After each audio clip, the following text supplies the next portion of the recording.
Welcome to my dining room. We're here to talk about my Norton Commando Mark 2a that was stamped in June of 1974 and subsequently shipped to America as a high rider.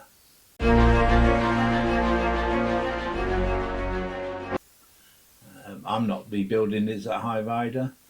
When I acquired the bike, it had been in this country for some years. I don't know when it came back, and had parts missing, and was in a white old state, very rusty, disassembled, rust inside the engine, rusty frame. I had to cut the chain off and other bits and pieces, and I spent quite a lot of time soaking it down with various oils and derusting concoctions to try to get things like the bolts out of the frame and things, because I wanted to keep the patina as it is. I thought I'd let somebody in the future restore it, but I wanted to just reassemble it and make it reliable. So I'm going to build it as an interstate because I prefer that chunky look, and the petrol tank's big enough that you don't have to stop too often for fuel. So the bike is a matching frame, engine and gearbox numbers, and since I've owned it I've done several modifications, shall we say. So the front and rear wheel have been rebuilt by Central Wheel, and they have stainless spokes and rims. The front wheel hub was polished, and the rear wheel hub actually powder coated. And the rear wheel brake drum and drive and chain wheel are all new. This is the engine sprocket and the new chain. The front wheel benefits from a 12-inch iron fully floating front disc, and I have a Yamaha four-piston caliper mounted on a custom bracket. The front forks are all fully rebuilt with new seals and springs, etc., and they have the Lansdowne modified damping system, adjustable, so compression on one side, rebound on the other, fully adjustable. The Speedo and Tacho have been rebuilt by the chap up in Nottingham, and have been calibrated and fully sealed. They were in a right old state when I got them.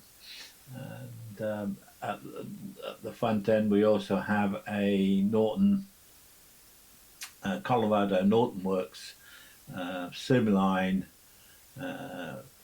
front mudguard, so you don't need the bottom stay, which would foul with the caliper. The engine mounts, the high isolastics, are actually modified to take the Mark III adjusting type, more for convenience than anything, but it does make it easier to set the 6 thou gap that you need to set that up. And then the gearbox adjuster is a dual-sided one, so that it holds the gearbox much more rigidly. It doesn't twist in the frame.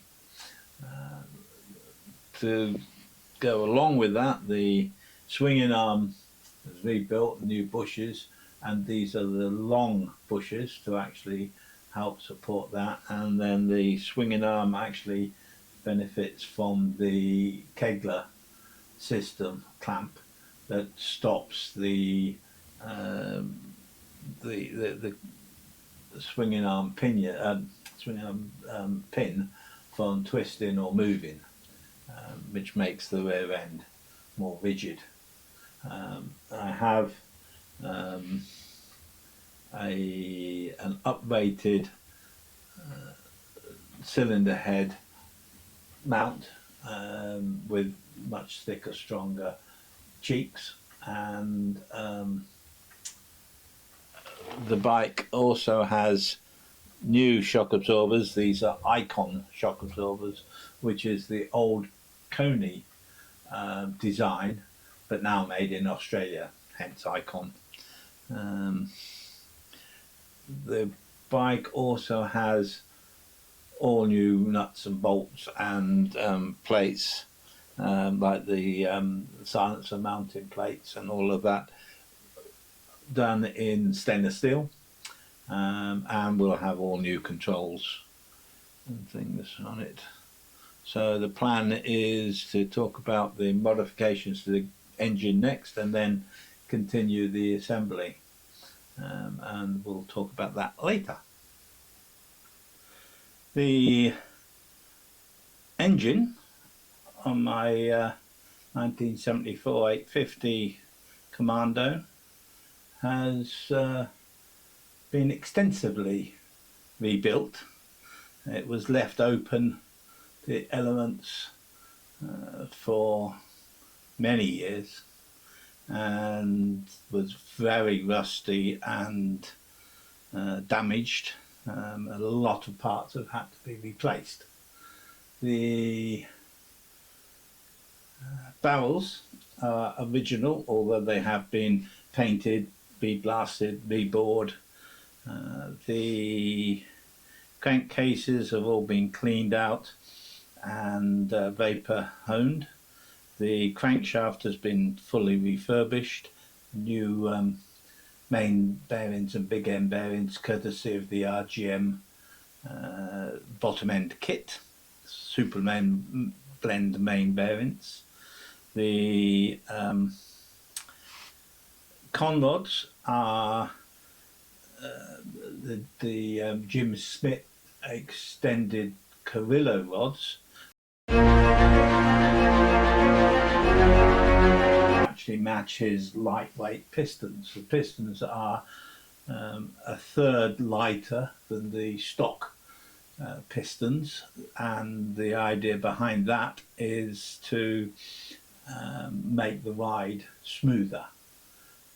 The cam follower or cam followers in the barrels have actually been replaced with Bond's cam follower bushes bodies with BSA style cam followers, which are much lighter, and they run on a Jim Smith specially modified camshaft.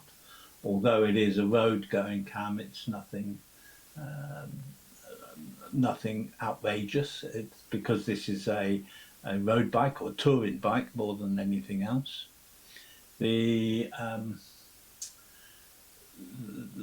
Norton Owners Club, wonderful bunch of guys, and the and various other forums suggest that the main oil leaks from the engine come up through the tacho drive. So this is a modified tacho drive with an oil seal fitted inside, pressed inside, and underneath there is a sump plug which has a built-in drain plug and a magnet fitted into that.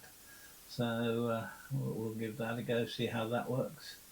On the timing chest side, there is a new oil pump because the old oil pump had gone rusty, and new cam chain and cam chain tensioner and all of those parts on that side.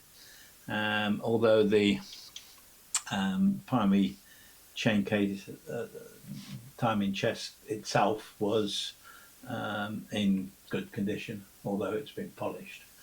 On the primary drive side, when I got the bike, there wasn't one. I have a second-hand inner and outer, and then the primary drive itself is an RGM Syncroflex belt drive with an RGM clutch, obviously RGM front sprocket as well, and RGM clutch internals all seem to match together quite well. There's a various types of clutch plates, various thickness and things, and my clutch has been built for 31.04 millimeters stack height, and we'll see how that works. The gearbox has been fully gone through and rebuilt, and I used Mick Hemmings' excellent DVD on gearbox servicing, available through the Norton Owners Club. I also have the one on the engine build, and that was extremely useful. I mean, this is my first foray into any sort of Norton. I've had many Triumphs, and in fact 1974, 1973, whenever, I wanted to buy a Norton Commando, an interstate, and couldn't afford it, and went further down the road in Southsea, and there was a motorcycle shop there that had a second-hand Triumph Trident in, and they ended up buying that, and I still have that. In fact, that Trident, that's 1973. That's a while ago. Where we got to? Right. Right. So the cylinder head was also very rusty inside. It took me a long while to actually get it to come apart. Lots and lots and lots of WD-40 and various other releasing oil concoctions to try to get it apart, and a lot of the parts weren't at all usable.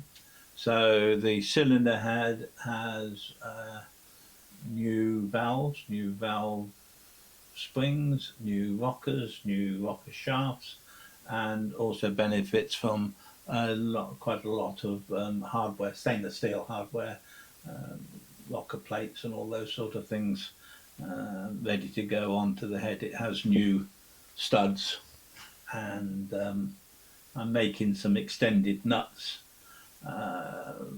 to make it reasonably easy to service, to actually get to the bolts and nuts and things on the top. Yeah, the engine is going to be fired by a tri-spark ignition. It's not something I've tried before, and I'm sort of looking to see how well that works.